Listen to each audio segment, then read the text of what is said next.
Sub-Saharan Africa has been fundamental to the global prosperity of the advanced countries. And Africa had a role to play. It has a role as a raw material producer. We will not allow Sub-Saharan Africa to escape that. Okay, we do everything to keep Sub-Saharan Africa where it is, also impoverished. It's absolutely vital for the prosperity of everyone else. So let's get clear about that. Okay, and this means all the economic structures, all the global institutions, and the economics we teach everyone is all designed to keep Africa exactly where it is.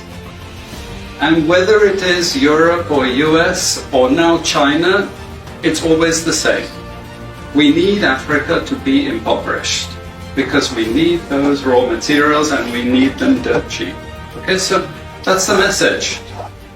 It doesn't mean to say that there's nothing Africans can do. Of course there is. This is what it's about. Because if Africa does do something different, I assure you living standards of all those in Europe and North America and Asia is going to fall.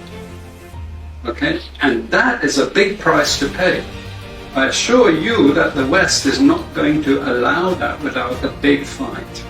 Okay, so the job of many Western academics is to convince Africans they have to keep doing what they're doing. Okay, and to show them it's your fault that you're poor. It's not our fault. It's your fault that you're poor. You know, so this is what we do in academic institutions. We know the basic forces that have caused this underdevelopment. We know it's colonization. We cannot afford to allow Africa to industrialize and start producing manufactures. Okay, so we will do everything to stop that. And I'm going to show you how we actually block that. We had East Asian rapid industrialization processes.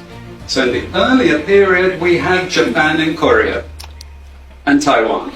Okay, rapid growth, sucking in raw materials from Africa, driving up the prices. And after those countries finished industrialization, then Sub-Saharan African growth rate again fell.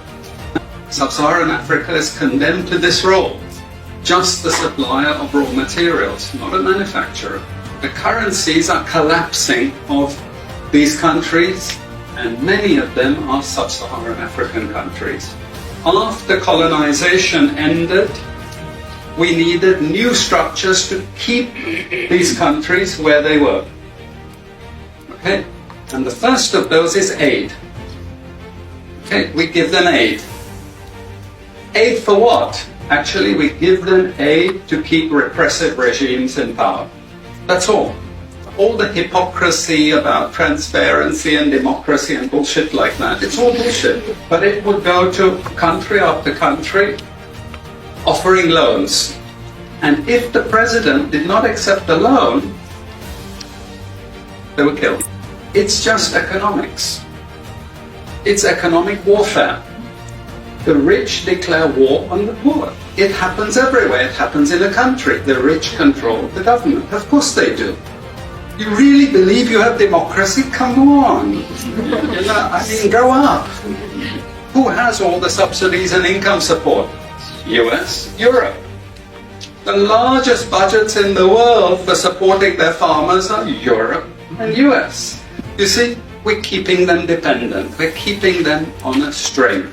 This next round of the WTO is designed to block that. To block anyone else getting on top of the ladder.